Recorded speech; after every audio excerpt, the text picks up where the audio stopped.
Hey everybody, Coach Askin, and today guys, I made another anime review, as my review is to Boku no Hero Academia Season 2, Episode 20! Guys, episode 20 of Season 2 of Boku no Hero Academia, or My Hero Academia Season 2, Episode 20.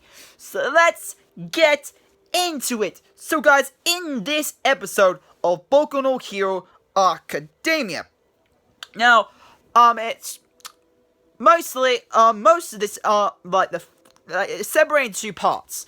Pretty much starting to build up to recovering. It was still the first part of the episode was them still you could say somewhat recovering, or they're not fully recovered. They're fully recovered now. After Midori was recovered from the hospital, and looks after he done his training with Grand Torin, he says goodbye to Grand Torin and Grand Torin, and Grand Torin tells him to that pretty much All Might will talk to you soon about talk to you about something sooner or later. That's what Midori did at first part. My mom got that marked up, but so Midori, and that of course Midori said as okay, pretty much Midori says okay, and pretty much then after that he leaves Grand Torin and goes back to school. And during school he gets during school pretty much the next class was a training set again, the basic training that the heroes usually get, that hero students usually get, and this one was a race. They had to try to get to the goal where All Might is to be, because All Might is pretending to be a civilian that's in trouble. So, and the heroes must get there as fast as possible. So he organized a race so that he can see who gets there first, and who so far has and see how well, since the training they've done with their specific people they got sent to train with, see how far they went for their training. And Midori, like I said, he definitely he shocked the class. He shocked the class because everybody in the class knew that Midori, every time he used his quirk, he got injured. But now, when he showed it during the race, when he showed his how he uses his quirk now, he was shocked how well he was doing. Unfortunately, he didn't win the race. He doesn't really tell us what place he got. Possibly second, but because of the one who actually got first was Tape Guy, the one who uses tapes. Technically, the area they were in, the racing field they were in, they were like bunched together, buildings with pipes and everything around. It's that kind of area that the racing field was. So that means there was a lot of navigation, or there's a lot of strategy you need to go in to try to make sure you can get through. It's like a maze, pretty much. A maze. It pretty much is like a giant, maze, of buildings, pretty much. That's what this, and pipes, and that's what this, race field was like.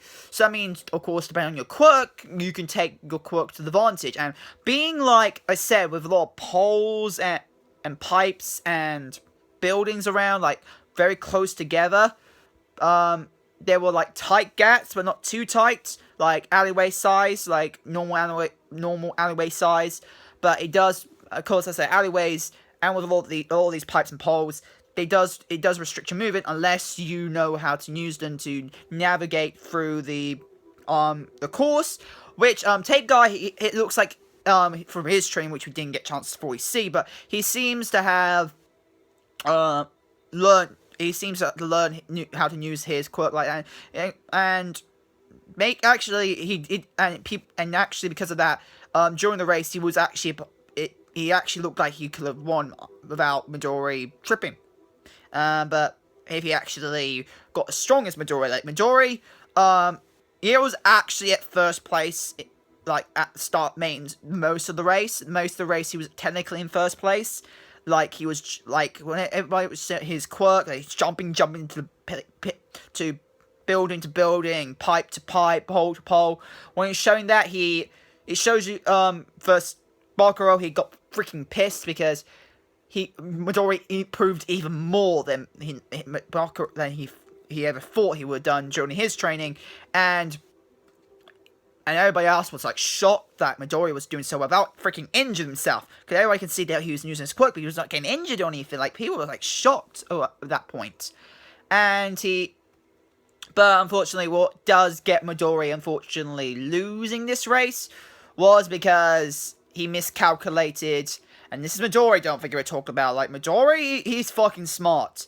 But it looks like he didn't take it forward into account with how when he comes jumping to pole to building, like he needs to officially see what kind of poles and building, like which ledges, which parts of the pole, or pipes he needs to land on, so he won't, trip, or if the pole and pipes are weak or anything, and he can't. So Midori miscalculated when he has to land, and before she trips, and Tape Guy actually won that. But again, Tape Guy.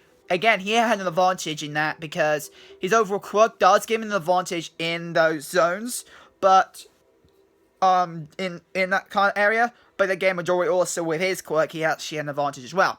Now, after his group finished the race, All Might tells Midori that he wants to talk to you after school about All for One, him and All for One, and this is what and after and then it's got a lot of time scale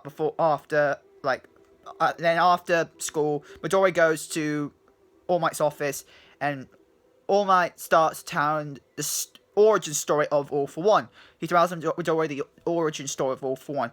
Now here comes one of the main shonen cliches when it comes to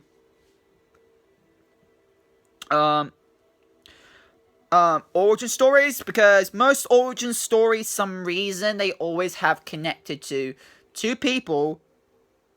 They're both guys, and then usually related somehow, like they're either brothers or cousins. They usually have a blood connection like that, and this is all like a son or father. Like they always have, for some reason, a male connection origin story. And how this origin story works is that the older brother, he had this is a set in a time where quirks not when quirks just first got found out that people had quirks. So in other words, back then it was pretty much our world. It was a time in, like, say, our world where we don't have any quirks. Well, we think we don't have any quirks. But then, of course, when they found out there humans out there with quirks and stuff with superpowers, people were like, no, and of course, discrimination. Discrimination comes with that. And because of that, people with special abilities got, of course, discriminated by people, and a lot of them didn't really hate it. Especially this guy, especially the older brother or the two brothers I'm gonna mention. This guy, you guys remember the quirk All for One? All for One. If you guys know, if you've actually seen the last the episode 18, I think we got told about All for One. All for One, remember correct? We know that there was a quirk that got mentioned by All Might. This is the quirk. That quirk was one of the first quirks that came around. And what the quirk does is that it steals other people's quirks, and he can also give it to someone else. He can still. That's what the quirk.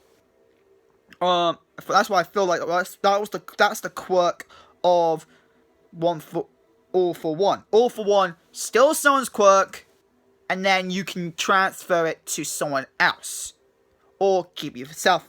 You can, and don't forget, he steals it. That means technically, until he gives it to someone, he owns the quirk. So he pretty much, and he steals it, so that means the person who originally owns it no longer has a quirk anymore, so, and I gotta say, that is definitely one dangerous quirk, even, and especially during the times when people only just recently found quirks existed. Only just found out that quirks existed in very old, an ancient time. And don't get this, has been like at least 100 years, or no, at most 100 years ago or something like that. So at least a good amount, a long time ago, where they have like at least 2 generations of people, actually not 2, no, 5 or 6 or 10 generations of people have now existed with quirks, like that many generations, and that's like, those are the time, so it's way before those times existed. And as again, we don't know how to deal with quirks instead of back then. It was freaking dangerous to have a quirk. They can steal someone's quirk, because you get, as quirks, like I said, don't know what quirk is. And plus, I forget, we all now know that majority of the population also had quirks. There are people, that means a lot of the population in that world, in the ordinary world, of course, will have quirks. And of course, and looks like the ones with quirks knew about. A lot of people who had quirks found out about this information, I take it, and that means, and especially the wielder of All for One, I take it he more likely stole someone like ordinary people's quirk, the ones who didn't know they had quirks. He steals them and gives them to people and uses them. We found, now this is when the connection with his little brother comes in. Well, because we found out that the older brother, he pretty much made an organization himself. He made his own organization himself, an evil organization, and pretty much tried to, scare, pretty much a villain. He turned into a villain to defend. He does not for somewhat righteous cause, because to defend it's been said to defend the people who have quirks. So we got to get this. Back then, there was a time of discrimination, but he was doing it in criminal ways. He was not doing it heroic ways, like we've seen in the last few episodes of Boku no Hero Academia.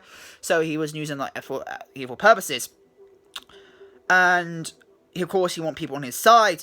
And plus, of course, as it's his own brother, he wanted his brother on his side, so he tries to force him. But his brother, he keeps on saying no. Like his younger brother. He had a strong sense of justice. He doesn't like how his brother's doing things, so he keeps on denying his brother's offer. So what he does, he forces a quirk on his brother. Now, it's been said that his younger brother was quirkless. It said his brother was quirkless, and even the older brother thought, yes, he's quirkless, but if he has a taste of a quirk's power right now, he more like might change. But that ends up not being the case, because his younger brother actually did have a quirk. Unfortunately, it was a useless quirk, and that quirk is the quirk to pass on quirks. That is the quirk he had. You guys remember how All Might passed on All for One to Midori? That was the exact same quirk that the first wielder, the first ever wielder of All for One, All for One, wait, One for All, One for All, had. Like, One for All had. Like, yes, One for All, yeah. Man, so it's All for One and One for All. So that's what One for All first wielder of One for All had. And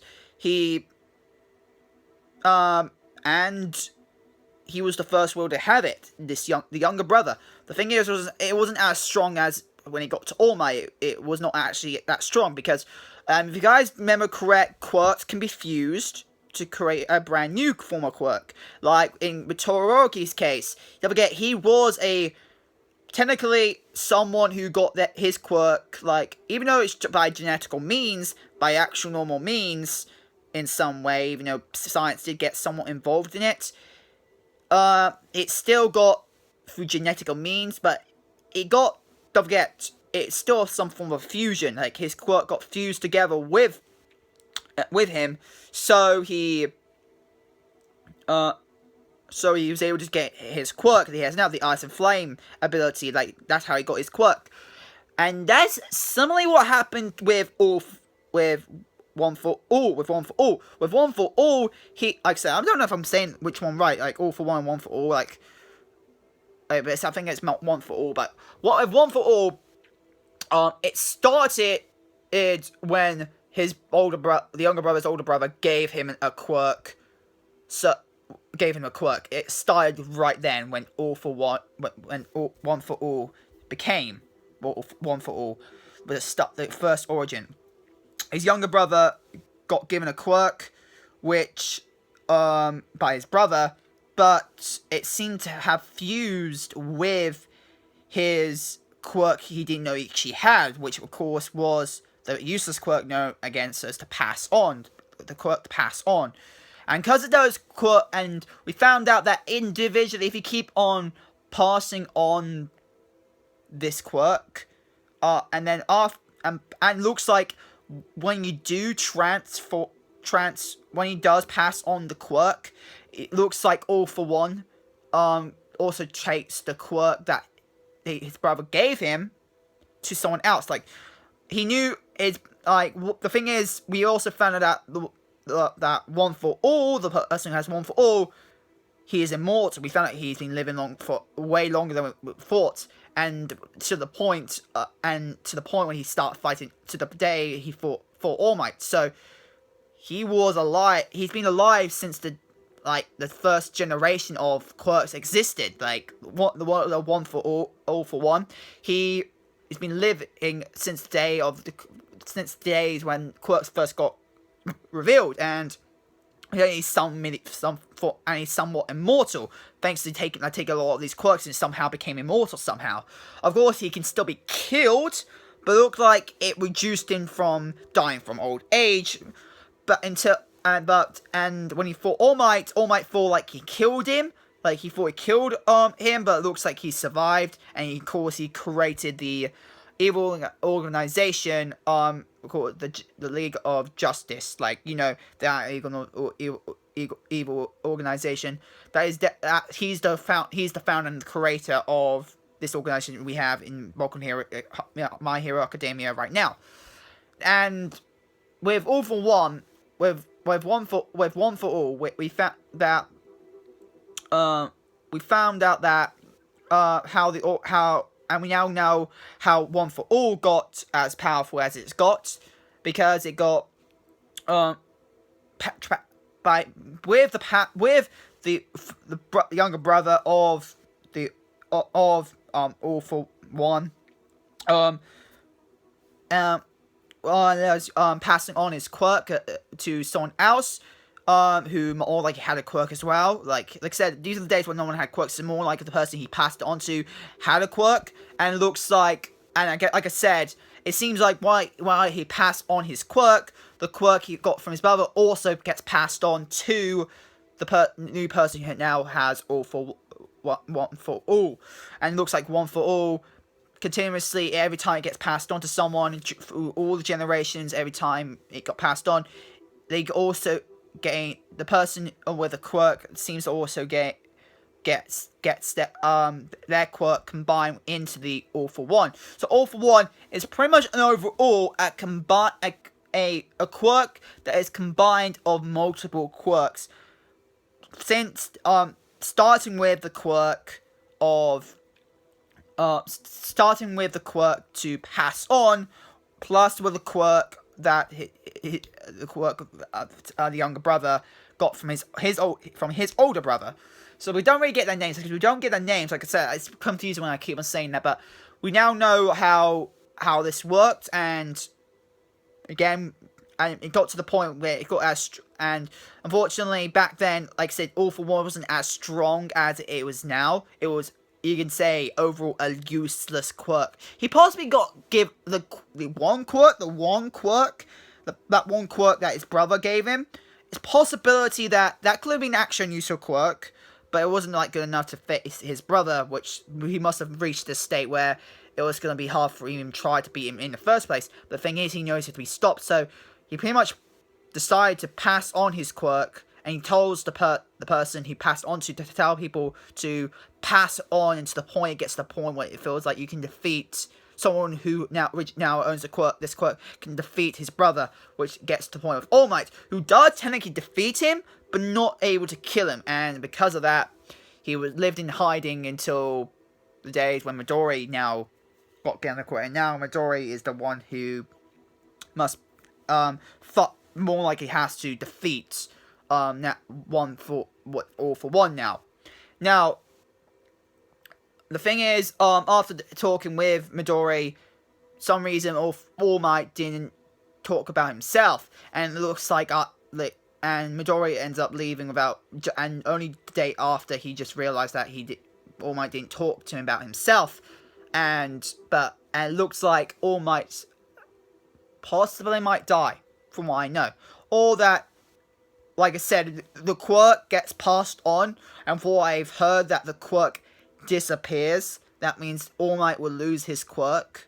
All Might will no longer have any quirks anymore, so it will disappear. It will completely disappear, and I think that's what happened to all the other generations. So that means the younger brother, he more likely lost, or even the quirk to pass on. He more likely have lost that as well. Or it could have happened during the time, or maybe he didn't lose his quirk. It might have happened when maybe some reason a quirk got mixed into it that maybe loses it. Loses your own quirk if you pass on all for one. But it could be that, or it could be since all that kind of problem must exist or could have existed since the origin of All for One for All. But that is pretty much the origin One for All. And I've got to say, that was definitely interesting. Interesting of how it got created. But yet again, a bit cliche, shonen cliche, that it ends up being two brothers. That is an obvious cliche that we've seen a lot in shonen anime. But overall, the conclusion of that was definitely interesting. And we also, at the end of the episode, we also got a chance to see somewhat what the older brother looks like right now, and it looks like All Might did do a good number on him, because oh my god, his face looks so scarred. He doesn't even we don't see all of his face, but it looks like half his face is one big scar. There was no eye there, or there might have been, but it's so scarred you don't even see the eye. Oh my god, I'm surprising how graphical that scar was. Whoa. I'm surprised he was not dead. So, and possibly he can't even die, even get killed. Died, a possibility. But that's something. But now we finally got to the point where it's definitely leading more to the connection with the League of Villains, with the League of Villains, which I can't wait to see the rest of the next episode because it's going to be very interesting, because it's now start develop. Now we no longer will see any more of these filler arcs. We're going to see more of the main plot from the main series, which I can't wait for. And yeah, and that's all I've got to say about the episode in general. But now about the story of the episode. But now the animation, oh my god, the animation looked fucking good, especially during Midori's scene when he jumps from pole to pole, and building, and also pipe to pipe. During that looked fucking awesome. The race overall, the animation for that looked fucking awesome. And the animation was being used, the animation how it looked during the a flashback / storytelling scene, the origin of One for All. It looked good for that. How it looked for that point definitely fit well for the origin story. I liked how it did that, and it got me quite interested to learn more about One for All. And yeah, and that's all I got to say. And guys, that's my anime review to Boku no Hero Academia Season 2, Episode 20. Guys, I'm more done it wrong, so Episode 20. 1, 2, 3, 4. Yeah, okay, Episode 20, yeah. Episode 20 of Boku no Hero Academia Season 2. Or My Hero Academia Season 2, Episode 2. Season 2, Episode 20. Hope guys like it, because fans, stay for guys, send fan down below. Manchester, and yeah. Hope guys like it, come on, subscribe, and I'll see you guys later. Bye, guys! Wow.